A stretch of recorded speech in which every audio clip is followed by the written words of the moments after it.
Student, इस video में class 12 नागरिक शास्त्र का 2026 बोर्ड एग्जाम के लिए सभी महत्वपूर्ण प्रश्न उत्तर वाले एक मोस्ट इंपॉर्टेंट वीडियो लेकर आया हूं। इस वीडियो में मैं आपको बहुविकल्पीय और अति लघु उत्तरीय प्रश्न बताने वाला हूं जो आपके 19 फरवरी के पेपर में 100% पक्का आएगा। काफ़ी ज़्यादा इंपॉर्टेंट ये प्रश्न है जो मैं इस वीडियो में बताने वाला हूँ। पेपर में आप सभी को गर्दा उड़ा देना है। 100 में से 95% का टारगेट लेकर बैठे हो तो इन सारे प्रश्नों को तैयार करना बहुत ज़्यादा जरूरी है। सबसे पहला जो बहुविकल्पीय प्रश्न दिया हुआ है, महात्मा गांधी की हत्या कब की गई थी? बहुत महत्वपूर्ण प्रश्न है। महात्मा गांधी जी की जो हत्या हुई थी आप सभी को पता होगा 30 जनवरी 1948 को इनकी हत्या हुई थी। नाथू राम गोडसे ने इनकी हत्या की थी 3 गोली मारकर, जो है दिल्ली की बिरला हाउस में इनकी हत्या कर दी थी। तो पहले नंबर का बी ऑप्शन आपका सही हो जाएगा विद्यार्थी। याद रखिएगा ये सारे पेपर के प्रश्न हैं और वायरल प्रश्न है। अब आ जाइए दूसरे नंबर प्रश्न पर कि रजवाड़ों के शासकों ने भारतीय संघ में विलय के लिए जिस सहमति पत्र पर हस्ताक्षर किए उसे क्या कहा जाता है? तो उसे कहा जाता है इंस्ट्रूमेंट ऑफ एक्सेशन, जिसको हम विलय पत्र के भी नाम से जानते हैं। यहाँ पर आप देखिए विलय पत्र, यानी बी वाला ऑप्शन सही हो जाएगा दूसरे नंबर प्रश्न का। और ऐसे ही स्टूडेंट आपके विकल्प में दिए जाएंगे, 4 विकल्प रहेगा और ये सारे प्रश्न बहुत महत्वपूर्ण है, काफी चुनिंदा प्रश्न है, यानी काफी रिसर्च से मैं स्टूडेंट में इन सारे प्रश्नों को आपके सामने लेकर आया हूं। तीसरा प्रश्न है, वर्ल्ड सोशल फोरम की चौथी बैठक 2004 में कहां हुई थी? WSF वर्ल्ड सोशल फोरम, ये बहुविकल्पीय में इस तरीके से भी प्रश्न आएगा। तो इसका जो चौथा बैठक हुआ था ये आपका मुंबई में हुआ था। मुंबई में 16 जनवरी से लेकर, याद रखिए 16 जनवरी से लेकर ये 21 जनवरी तक चला था आपकी बैठक, यानी ये वर्ल्ड सोशल फोरम की जो चौथी बैठक थी 2004 मुंबई में। ठीक है, तो तीसरे का आपका राइट आंसर कौन सा हो जाएगा? ए ऑप्शन बिल्कुल सही हो जाएगा। 4 नंबर प्रश्न देखिए, पर्यावरण पर स्टॉकहोम सम्मेलन किस वर्ष आयोजित हुआ? तो पर्यावरण जो स्टॉकहोम सम्मेलन है ये जो आयोजित हुआ था ये 1972 में हुआ था। कब हुआ था स्टूडेंट? डेट याद रखिए, 5 से लेकर ये आपका 16 जून तक ये जो सम्मेलन चला था। 16 जून तक ये सम्मेलन चला था और 1972 में ये आयोजित हुआ था। तो 4 नंबर का सी ऑप्शन सही हो जाएगा। 5वां प्रश्न है कि भारत में अनुसूचित जनजातियों की जीवन यापन का मुख्य साधन क्या है? तो देखिए क्या व्यापार है? व्यापार भी नहीं है। मजदूरी तो हो जाएगा इसमें, शायद इनमें से कोई नहीं। लेकिन देखिए खेती बाड़ी या खेती किसानी, जो कि 5वें का सी विकल्प बिल्कुल करेक्ट यहां पर बैठता है। तो 5वें का सी राइट आंसर हो जाएगा इस प्रश्न का, इस क्वेश्चन का। 6 नंबर प्रश्न है, सुरक्षा अपने आप में किस प्रकार की धारणा है? तो देखिए सुरक्षा जो अपने आप में ये भूल भुलैयादार। तो 6 नंबर का सही उत्तर हो जाएगा ए विकल्प, जो है भूल भुलैयादार राइट आंसर हो जाएंगे। और ऐसे ही प्रश्न आएगा और पूरा आप लोगों को देखिए क्वेश्चन बैंक आप ले लिया है, अच्छी बात है। नहीं लिया है तो मैं आपकी तैयारी इसी तरीके से महामैराथन क्लास के थ्रू कराऊंगा। देखिए ज्यादा टाइम बचा नहीं हुए, 19 यानी 18 को आपका जो है हिंदी का पेपर है और उसके अगले दिन नागरिक शास्त्र का पेपर है। तो ज्यादा टाइम आपका बचा नहीं हुआ स्टूडेंट, और तैयारी आप लग जाइए, अच्छे से कीजिए, मेहनत करके कीजिए। 7वां प्रश्न है, जैविक हथियार संधि BWC किस वर्ष हुई? तो ये जो हुआ था ये आपका शायद 1972 में हुआ था। जी हाँ, 7वें का भी ऑप्शन सही हो जाएगा। 10 अप्रैल, डेट याद रखिएगा, 10 अप्रैल 1972 में ये संधि हुई थी BWC की। 8वां नंबर प्रश्न है कि निम्नलिखित देशों में से कौन सा एक सुरक्षा परिषद का स्थायी सदस्य नहीं है? तो सुरक्षा परिषद का जो स्थायी सदस्य नहीं है वो भारत हो जाएगा। ऑप्शन बी विकल्प सही हो जाएगा 8वें नंबर प्रश्न का। 9 नंबर प्रश्न दिया है बहुविकल्पीय का कि विश्व बैंक की औपचारिक स्थापना किस वर्ष हुई थी? तो जो विश्व बैंक की औपचारिक स्थापना हुई थी स्टूडेंट, ये हुई थी आपका जो है 1944 में अमेरिका के ब्रेटन वुमन में। क्या देखिए ब्रेटन में हुआ था अमेरिका के, 1944 में इसकी औपचारिक स्थापना। 9 नंबर प्रश्न का ए विकल्प सही हो जाएगा। 10 नंबर प्रश्न दिया है कि परमाणु प्रौद्योगिकी के शांतिपूर्ण उपयोग और उसकी सुरक्षा से संबंध संयुक्त राष्ट्र संघ की एजेंसी का क्या नाम है? तो इसकी जो एजेंसी का नाम है वो है आपके अंतर्राष्ट्रीय आणविक ऊर्जा एजेंसी, जिसको हम कहते हैं, क्या कहते हैं? IAEA, इसके नाम से भी जानते हैं। 10 नंबर प्रश्न का सही उत्तर हो गया। उसके बाद में 11 नंबर प्रश्न है कि निम्नलिखित में से कौन सा देश दक्षेस का सदस्य नहीं है? यानी इनमें से दक्षेस का सदस्य नहीं है, कौन सा हो जाएगा? क्या भूटान है, मालदीव है, म्यांमार है या श्रीलंका है? तो आपके 11 नंबर प्रश्न का ऑप्शन जो राइट आंसर सी हो जाएगा, म्यांमार हो जाएगा स्टूडेंट, बिल्कुल करेक्ट आंसर। अब आ जाइए 12 नंबर प्रश्न पर। देखिए आमतौर पर दक्षिण एशिया में कुल कितने देशों को शामिल, यहाँ पर देखिए कुल कितने देशों को शामिल किया गया है? तो देखिए यहाँ पर आमतौर पर जो दक्षिण एशिया की बात की जाए तो यहाँ पर 7 देशों को शामिल किया गया है। तो 12 नंबर का जो है विकल्प डी हो यहाँ पर हो जाएगा 7। देखिए दक्षिण एशिया में कौन कौन से देश आते हैं? जैसे यहाँ पर देखिए पाकिस्तान जोड़ लीजिए, भारत हो गया, पाकिस्तान, भारत, उसके बाद में नेपाल, उसके बाद में कौन सा हो जाएगा, नेपाल के बाद में आपका भूटान, ठीक है, भूटान के बाद में बांग्लादेश, बांग्लादेश के बाद में आपका श्रीलंका हो जाएगा, ठीक है, श्रीलंका। तो तीन तीन छः, श्रीलंका के बाद में एक म्यांमार भी आप कह लीजिए, ठीक है। तो पाकिस्तान, भारत, नेपाल, भूटान, बांग्लादेश, श्रीलंका और म्यांमार, ये आमतौर पर 7 देश हैं जो आप यहाँ पर देख सकते हो, ठीक है। तो 12 नंबर का डी ऑप्शन सही हो जाएगा। अब आ जाइए 13 नंबर प्रश्न पर कि निम्नलिखित में से कौन सा देश आसियान का सदस्य है। तो कौन सा देश आसियान का सदस्य है यहाँ पर, तो आपका राइट आंसर जो हो जाएगा 13 नंबर प्रश्न का वो डी हो जाएगा, इंडोनेशिया हो जाएगा राइट आंसर, ठीक है। 13 नंबर प्रश्न का डी विकल्प सही हो जाएगा। अब आ जाइए 14 नंबर प्रश्न पर कि यूरोपीय आर्थिक समुदाय यानी यूरोपियन इकोनॉमिक कम्युनिटी का गठन कब किया गया। तो इसका जो गठन हुआ था ये हुआ था 1948 में, 25 मार्च, और जो गूगल पर दिखा रहा है मैं उसको बता रहा हूँ, 25 मार्च 1957 गूगल पर दिखा रहा है, और जो बुक में दिखा रहा था ये 1948 दिखा रहा था। तब आपके हिसाब से बताइए इन दोनों में से सही विकल्प क्या होना चाहिए, क्या आपका ए हो जाएगा या ऑप्शन बी, ठीक है। आप लोग कमेंट में इसका आंसर दीजिएगा। 15 नंबर प्रश्न है कि निम्नलिखित में से कौन सा देश को प्लास्टिक गणराज्य के रूप में जाना जाता है। तो ये देश है, ये सभी देश हो जाएंगे, आंसर डी हो जाएगा। इनमें से सभी हो जाएगा, एस्टोनिया भी है, लिथुआनिया भी है और लाताविया भी है, जो कि किसका देश है, प्लास्टिक गणराज्य के रूप में इन देशों को जाना जाता है। 16 नंबर प्रश्न है कि द्वितीय विश्व युद्ध के पश्चात विश्व राजनीति में कौन सी 2 महाशक्तियों का उदय हुआ। अब इसके बारे में सभी बच्चों को जो है इसका प्रश्न का उत्तर आता होगा।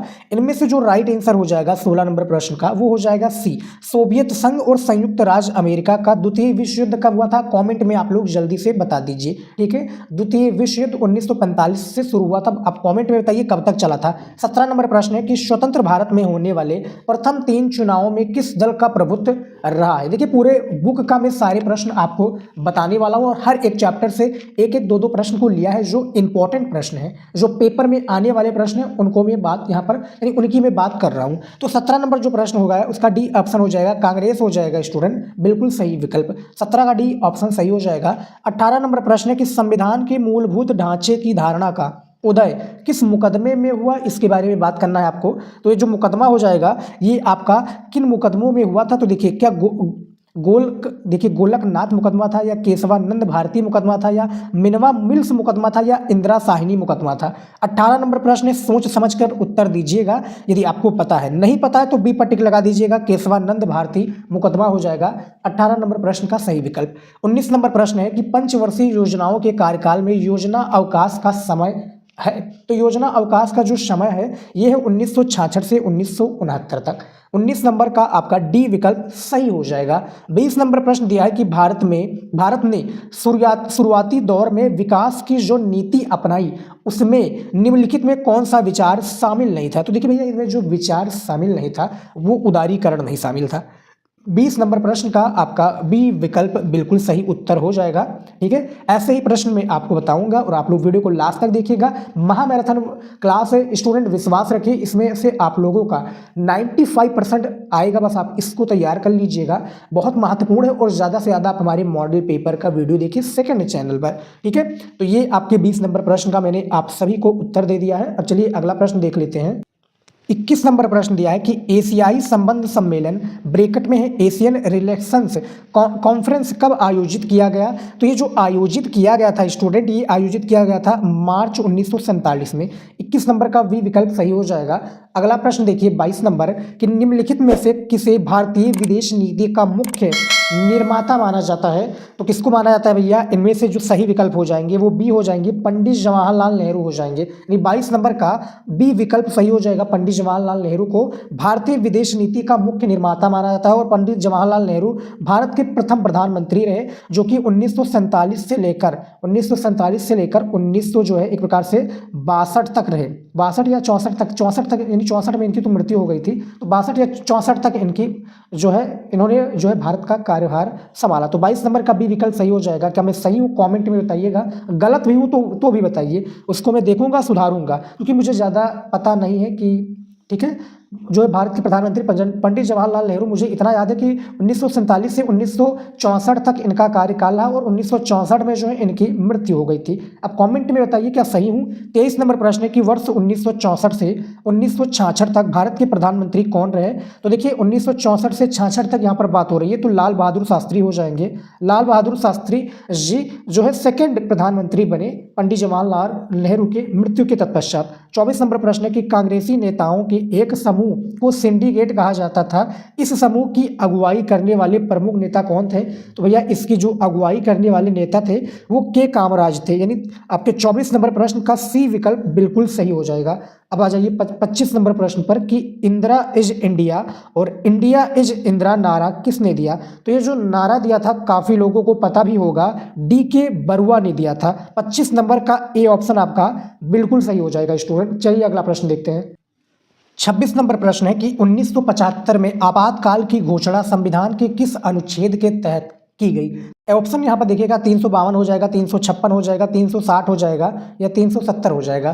तो 26 नंबर प्रश्न का जो सही ऑप्शन हो जाएगा वो 352 हो जाएगा आपका सही विकल्प, यानी 26 नंबर का ए ऑप्शन सही हो जाएगा। 27 नंबर प्रश्न है कि 1984 में ऑपरेशन ब्लू स्टार किस राज्य में चलाया गया। तो ये जो राज्य हो जाएगा पंजाब हो जाएगा, काफ़ी लोगों को पता भी होगा। ठीक है, 27 नंबर का जो भी ऑप्शन बिल्कुल सही हो जाएगा ऑपरेशन ब्लू स्टार, ये आपका सही विकल्प हो जाएगा। अगला प्रश्न देख लेते हैं 28 नंबर प्रश्न। मंडल आयोग का संबंध था। तो जो मंडल आयोग का संबंध था प्यारे विद्यार्थी वो किससे संबंध था। ये था ऑप्शन डी से, अन्य पिछड़ा वर्ग आरक्षण से मंडल आयोग का संबंध था। 29 नंबर प्रश्न है कि निम्नलिखित में से किस वर्ष में सरकार द्वारा मंडल आयोग की सिफारिशों को लागू किया गया था। तो ये जो सिफारिशें लागू की गई थी वो कब लागू की गई थी, याद रखिए यहाँ पर डेट याद रखिए, ये आपका 1990 हो जाएगा, यानी 29 नंबर का सी विकल्प जो है सही हो जाएगा इस प्रश्न का। 30 नंबर प्रश्न है और आखिरी प्रश्न इस वीडियो में बहुविकल्पीय का, उसके बाद में अति लघु उत्तरीय प्रश्न आएगा। प्रधानमंत्री राजीव गांधी की हत्या 1991 में, देखिए 1991 में के दौरे के दौरान हुई थी। तो किस दौरे के दौरान हुई थी, तो 30 नंबर का यहाँ पर ऑप्शन भी हो जाएगा, तमिलनाडु के दौरे के दौरान हुई थी। तो यहाँ पर हम लिख देते हैं तमिलनाडु। देखिए प्रधानमंत्री राजीव गांधी की हत्या 1991 में तमिलनाडु के दौरे के दौरान की गई। तो 30वें नंबर का ऑप्शन भी सही हो जाएगा। तो ये 30 बहुविकल्पीय प्रश्न था जो मैंने बता दिया है। अब हमारा आएगा अति लघु उत्तरीय प्रश्न। यहाँ से स्टूडेंट हमारा क्लास 12 नागरिक शास्त्र का महत्वपूर्ण अति लघु उत्तरीय प्रश्न में आपको बताने वाला हूँ, जो पूरे बुक का निचोड़ रहने वाला है और हर एक चैप्टर से लिए गए सारे अति लघु उत्तरीय प्रश्न हैं जो आपके पेपर में हर साल पूछे जाते हैं। बहुत ही महत्वपूर्ण ये वीडियो है आप सभी के लिए, और वीडियो को लास्ट तक देखिएगा, काफ़ी कुछ सीखने को मिलेगा और आप लोग हर एक प्रश्नों का उत्तर अपने मन से भी दे सकते हो। क्लास 12 अति लघु उत्तरीय प्रश्न नागरिक शास्त्र का। चलिए एक एक करके सारे प्रश्नों का उत्तर देख लेते हैं। प्रश्न जो मैं बताऊंगा इसमें बहुत महत्वपूर्ण है, आप लिखना चाहते हैं तो लिख लीजिए, नहीं लिखना चाहते तो कोई बात नहीं, आप यहां पर देखकर समझ सकते हो। देखिए अति लघु उत्तरीय का पहला प्रश्न है कि स्वतंत्र भारत के समक्ष प्रमुख चुनौतियां क्या थी। तो जो स्वतंत्र भारत के समक्ष चुनौतियां थी, या इस तरीके से प्रश्न आएगा कि समक्ष भारत के समक्ष दो चुनौतियों को दर्शाइए, दो चुनौतियों के बारे में बताइए। तो उत्तर है स्वतंत्र भारत के समक्ष मुख्य तौर पर 3 तरह की चुनौतियां थी। सबसे पहला है विखंडित भारत को एकता के सूत्र में बांधना, दूसरा है लोकतंत्र की स्थापना करना, तीसरा है संपूर्ण समाज का विकास करना। ये पहला प्रश्न है अति लघु उत्तरीय प्रश्न। कभी ज़्यादा आपको समझाऊंगा नहीं, मैं डायरेक्ट आपको प्रश्न का उत्तर बताता हुआ चलूंगा। दूसरा प्रश्न है, क्योंकि इसका जो नागरिक शास्त्र में मैं बात करूं अति लघु उत्तरीय प्रश्न की, 10 वाक्य में एक शब्दों यानी 10 वाक्य में एक प्रश्न का उत्तर लिखना होता है, जिसके लिए आपको पेपर में 2 नंबर दिया जाएगा। और ये पेपर में 10 प्रश्न होते हैं अति लघु उत्तरीय प्रश्न का, हर एक प्रश्न के लिए आपको 2 नंबर एग्जामिनर देगा, जिससे कि 20 नंबर इसमें पक्का हो जाता है। दूसरा जो प्रश्न है कि किन्हीं 2 ऐसे राज्यों के नाम बताइए जो पहले संघ शासित प्रदेश थे। तो उत्तर है सबसे पहला हो जाएगा अरुणाचल प्रदेश तथा दूसरा है मिजोरम, जो पहले क्या थे, संघ शासित प्रदेश थे। तीसरा प्रश्न देखिए, वैश्वीकरण के कारण भारत में उपलब्ध खाद्य पदार्थों में आए परिवर्तनों में से किन्हीं 2 का उदाहरण दीजिए। तो किन्हीं 2 का हमें उदाहरण देना है। उत्तर देखिए, वैश्वीकरण के कारण भारत में उपलब्ध खाद्य पदार्थों में आए परिवर्तन के 2 उदाहरण इस तरीके से हैं। पहला है पिज्जा एवं बर्गर खाने का प्रचलन, और यहाँ पर देखिए दूसरा है कोको कोला एवं पेप्सी जैसे पेय पदार्थों का प्रचलन।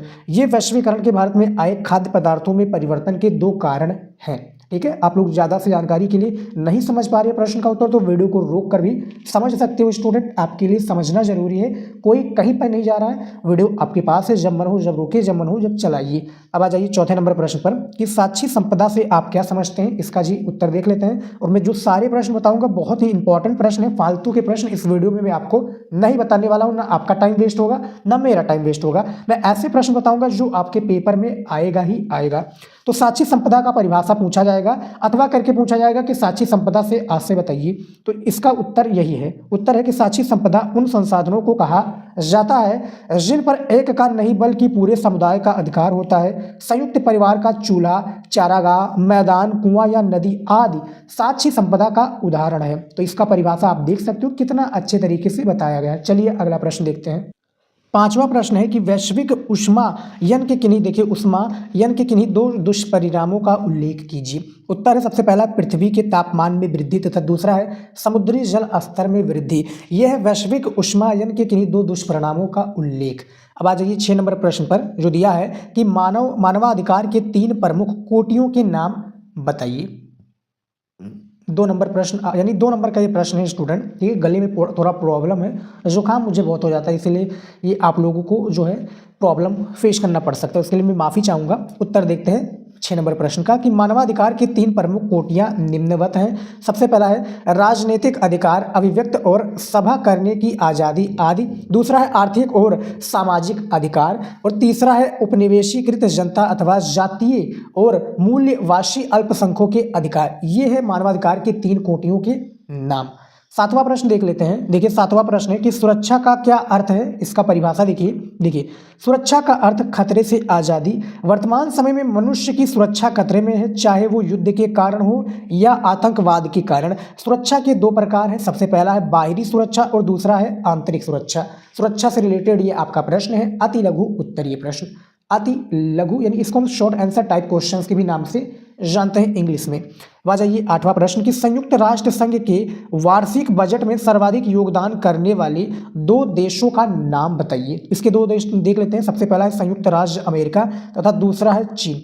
क्या है, संयुक्त राष्ट्र संघ के वार्षिक बजट में सर्वाधिक योगदान भैया अमेरिका और चीन दे रहा है। ये 8वें प्रश्न का सही उत्तर है। आ जाइए 9 नंबर प्रश्न पर। देखिए अंतर्राष्ट्रीय संगठन होने के कोई 2 लाभ बताइए। तो इसके जो 2 लाभ हैं ये उत्तर में है। अंतर्राष्ट्रीय संगठन होने के 2 लाभ निम्नवत हैं। सबसे पहला है ये अंतर्राष्ट्रीय चिंता के मुद्दों जैसे पर्यावरण, महामारी, अंतर्राष्ट्रीय युद्ध एवं शांति आदि पर चर्चा करने के लिए एक आम जो है मंच क्या है प्रदान करता है।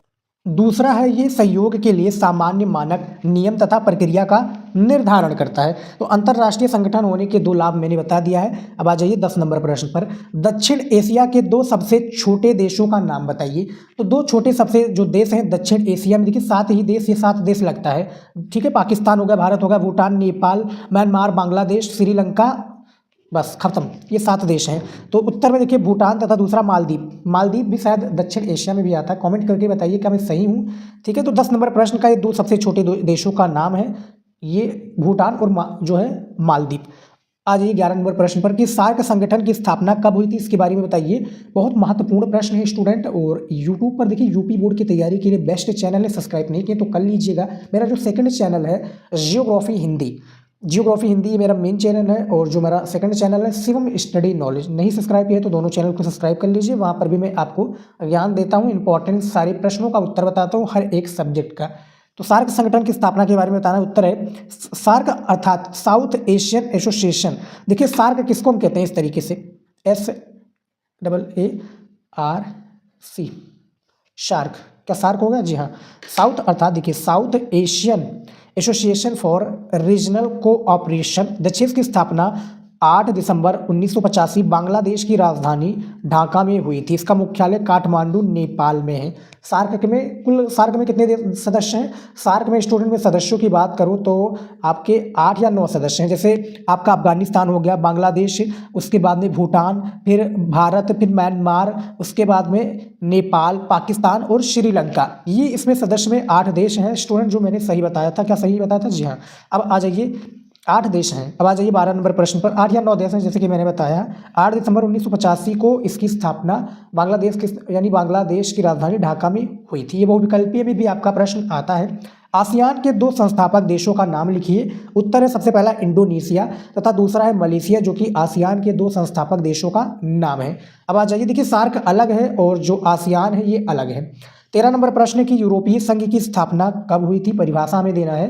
तो इसका उत्तर देखिए, यूरोपीय संघ की स्थापना 1992 में हुई। यूरोपीय संघ के रूप में सामान्य विदेश और सुरक्षा नीति, आंतरिक मामलों और न्याय से जुड़े मुद्दों पर सहयोग और एकमात्र मुद्रा के चलन का मार्ग प्रशस्त हुआ। यूरोपीय संघ का अपना झंडा, गान यानी राष्ट्रीय गान, स्थापना दिवस और अपनी मुद्रा है यूरोपीय संघ का। ठीक है, यूरोपीय संघ में कुल कितने देश आते हैं ये आप लोगों को कमेंट में बताना है। आप लोग नागरिक शास्त्र की पढ़ाई कर रहे हैं, इतना आपको आना चाहिए। एक प्रकार से आप अपना टेस्ट भी कह सकते हो स्टूडेंट। ठीक है, इससे मुझे आइडिया लगेगा कि आप कितने तैयार हो नागरिक शास्त्र विषय को लेकर।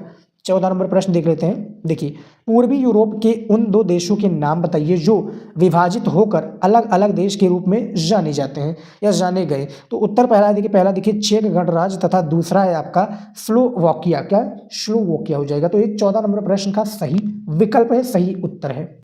15 नंबर प्रश्न है कि समाजवादी सोवियत गणराज्य यूएसएसआर कब अस्तित्व में आया। तो कब अस्तित्व में आया, उत्तर देख लेते हैं। समाजवादी सोवियत गणराज्य यूएसएसआर रूस में हुई 1917 की समाजवादी क्रांति के बाद अस्तित्व में आया।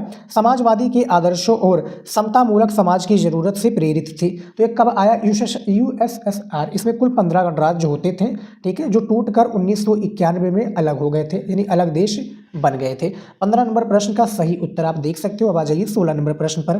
भारत के पहले चुनाव आयुक्त कौन थे। तो भारत के जो पहले चुनाव आयुक्त थे, उत्तर देखिए, भारत के पहले चुनाव आयुक्त शिवकुमार सेन थे। भारतीय चुनाव आयोग का गठन जनवरी 1950 में हुआ था। कब हुआ था, जनवरी 1950 में। अब किस डेट को हुआ था ये आप लोगों को बताना है। ठीक है, मैं ऐसे ही आपको प्रश्न बताता हूँ, उसमें बीच में टेस्ट भी लेता रहूँगा आप लोगों को कि आप उसका आंसर बताते रहो। ठीक है, 17 नंबर प्रश्न है कि किन्हीं 2 बहुउद्देशीय नदी परियोजनाओं का नाम लिखिए। उत्तर देखिए, सबसे पहला है भाखड़ा नंगल बांध परियोजना तथा दूसरा है हीराकुंड बांध परियोजना। देखिए, भाखड़ा नंगल जो बांध परियोजना, इसको मैंने देखा है जब मैं नैना देवी जाता था ना। नैना देवी माता का स्थल है, पंजाब में ही है। ठीक है, तो वहाँ पर जाते समय देखिए वहाँ पर ना फ़ोन अलाउ होता है ना उसका पिक्चर लेना अलाउ होता है। भाखड़ा नंगल बांध परियोजना बहुत बड़ा परियोजना निगम है, यानी परियोजना पानी से भरा हुआ, ठीक है, डैम है। तो ये 17 नंबर प्रश्न का सही उत्तर है। आ जाइए 18 नंबर प्रश्न पर। क्या है, भारत अमेरिकी संबंधों में खटास उत्पन्न होने के क्या कारण थे, इसके बारे में बताना है। देखिए, भारत और पाकिस्तान के संबंधों के बारे में मैंने काफ़ी बार बताया, लेकिन अमेरिका के बीच में कौन सा खटास उत्पन्न हुआ, इसको देख लेते हैं। उत्तर है 1950 के दशक में भारत अमेरिकी संबंधों में खटास उत्पन्न होने का मुख्य कारण पाकिस्तान का अमेरिकी नेतृत्व वाले सैन्य गठबंधन में शामिल होना था। दूसरी ओर अमेरिका सोवियत संघ से भारत की बढ़ती दोस्ती के कारण भी नाराज था। तो भैया अभी भी नाराज हो। अभी देखिए रूस के साथ हमारी कितनी अच्छी दोस्ती है, भारत का कितना अच्छा दोस्त है। रूस से हम तेल भी लेते हैं अभी, ठीक है। और अमेरिका ने टैरिफ लगा लिया है, 50% का टैरिफ शायद लगा दिया गया है अमेरिका ने, या 100% का शायद टैरिफ भी आप कह सकते हो। 100 या 50% का टैरिफ अमेरिका ने लगाया। कमेंट करके बताइए कितना लगाया अमेरिका ने भारत पर टैरिफ। अब आ जाइए 19 नंबर प्रश्न पर कि सिंडिकेट का क्या अभिप्राय है, ठीक है। सिंडिकेट का हमें अभिप्राय बताना कि इसका अभिप्राय क्या, इसका उत्तर देख लेते हैं। सिंडिकेट कांग्रेस के भीतर ताकतवर और प्रभावशाली नेताओं का एक समूह था। सिंडिकेट ने इंदिरा गांधी को प्रधानमंत्री बनवाने में महत्वपूर्ण भूमिका निभाई थी। तो ये सिंडिकेट जो है बहुत महत्वपूर्ण प्रश्न है और आपके पेपर में आएगा, ठीक है। ये पिछले साल 2025 के बोर्ड एग्जाम में भी आया था और इस बार के पेपर में भी पूछे जाएगा। 20 नंबर प्रश्न दिया है, गोवा को स्वतंत्रता कब मिली। तो देखिए अति लघु उत्तरीय प्रश्न है। तो गोवा को जो स्वतंत्रता मिली, उत्तर है गोवा को स्वतंत्रता दिसंबर 1961 में मिली तथा मई 1987 में ये भारत संघ का एक राज्य बन गया।